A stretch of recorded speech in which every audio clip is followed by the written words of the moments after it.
Hey, that's fact, right? That's fact.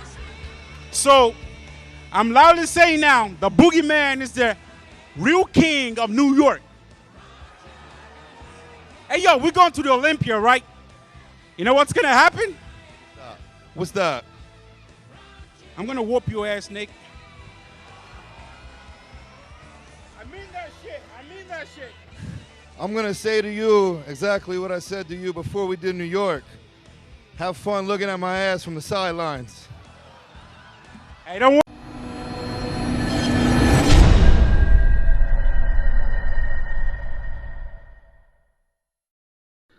All right, what's going on, you guys? Nick here with Nick Strength and Power. The 2022 New York Pro Finals just wrapped up. Finally. No pun intended, but that was a long show. So the results for you guys in men's open bodybuilding. In 5th place, Justin Rodriguez. 4th place, Theo Laguerrier. 3rd place, Max Charles. 2nd place, a very impressive Andrea Presti. And I want to make sure I get that correct. Andrea, not Andre. A lot of people are correcting me in the last video. So Andrea Presti in 2nd place. And in 1st place, an extremely impressive Blessing Awodibu.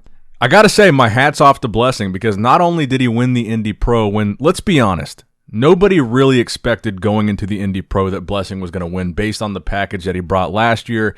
I think a lot of people were expecting guys like Justin, the returning defending champion, to win that show. But my hat's off to Blessing. Blessing has looked incredible at these past 2 shows. So not only did he win Indy, but he won back-to-back major titles, Indy and New York. And not only did he win New York, but to be honest, I think he blew this lineup away. I thought Blessing, from the second that he came out at prejudging, it was undeniable that he won this show. I think his conditioning was a notch above everybody else. His structure, his shape, a notch above everybody else. And this was a clear-cut, slam-the-door-shut victory. And now Blessing, well, he's already going to the Olympia off the Indy Pro win, but he's going to the Olympia off 2 professional wins and 2 really big wins, which is awesome considering the fact, and you guys saw that clip, when we started this video, Blessing and Nick Walker. Nick Walker won last year's New York Pro, and he had that big rivalry with Blessing last year. Now Blessing has a New York Pro title to his name, and now they're both going to the Olympia. To rekindle that rivalry, now that both of them have really kind of stepped into those shoes of being a successful IFBB Pro. Now, Blessing had just made his pro debut at last year's Indy Pro, and Nick had made his pro debut a little bit earlier at the Chicago Pro. But look, my hat's off to Blessing here, clear-cut winner.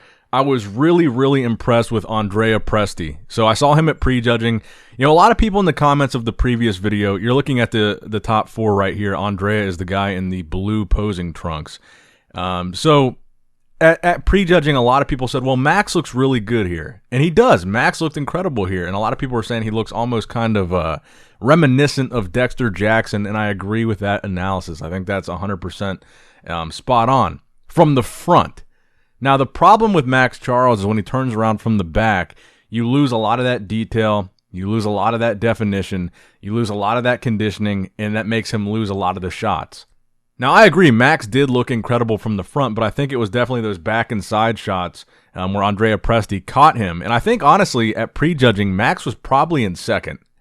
And I think it was at the night show that that Andrea gained that ground on him and kind of took the lead. Because I think Max looked a little bit softer at the night show. I thought Andrea looked a little bit more conditioned at the night show. And I thought that was a fair placing. Now, also in that top 4, you had Theo Laguerrier, who I thought was also very impressive. It was good to see these guys kind of get their chance to compete in a U.S.-based show that gets a lot more coverage than some of the shows. They had been successful in a lot of the international shows, but those shows don't get as much coverage as these big shows in the States, like the New York Pro and like the Indy Pro. So it was good to see them get these placings here in New York. Now, noticeably outside of this top 4 call-out that you're watching right now was Justin Rodriguez. Now, Justin, I did think he looked pretty decent at prejudging. I thought maybe he would slide into that 4th place spot. But at the night show, I got to say, and I think you're watching the night show footage right here, I think he looked a lot worse at the night show, to be completely honest. I really did think at prejudging there was a shot that he was going to wind up in 4th, but at this point, at the night show, I think it was pretty clear. I think he probably slipped a placing at the night show. He really did look off His conditioning looked off. He looked like he was holding water. His poses from the back, he really didn't have much detail throughout the glutes and the hamstrings and the mid to lower back. There really wasn't much to look at there. The abs were washed out again. And I think overall, Justin is probably just tired. I mean, he's been competing so frequently. Maybe he just needs a rest. Maybe he needs to go back to the drawing board, take a break, because this show, he was definitely off here.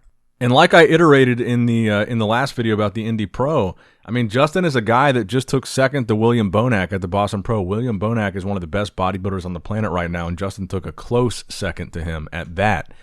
Top 6 at the Arnold Classic, and now he's struggling to place in the top 5 at the New York Pro and the Indy Pro where he took 4th.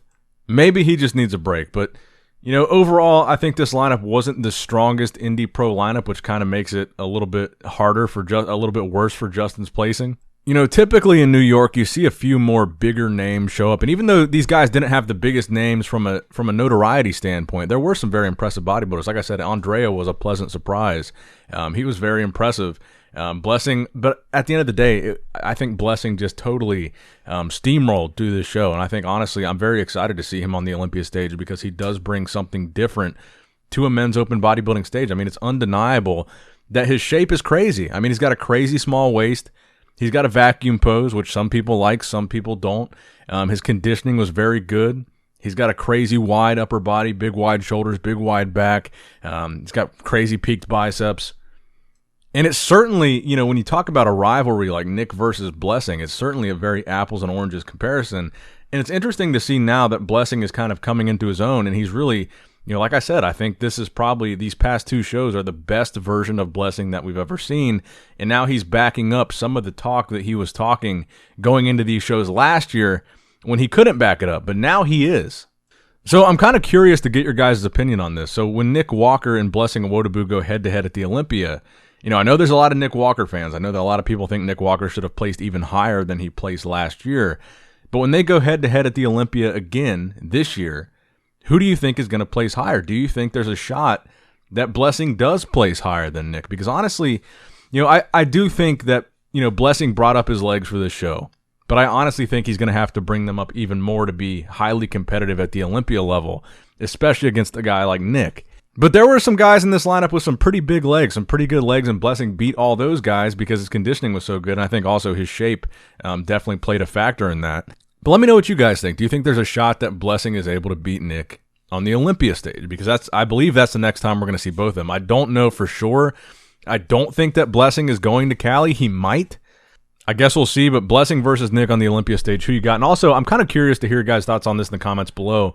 If you guys bought the pay-per-view, did your guys' stream go out like right in the middle of finals for Men's Open? Because for me, it blacked out like right before they got to the awards. So I kind of wanted to hear from you guys in the comments below if you had a similar experience with the pay-per-view. But overall, I thought the lighting was actually really good here. I thought the backdrop was good. They kind of strayed away from a super distracting, colorful LED background. They kind of had like this black and gray New York Pro logo with the sponsor logos on. I thought it was a good lit show overall.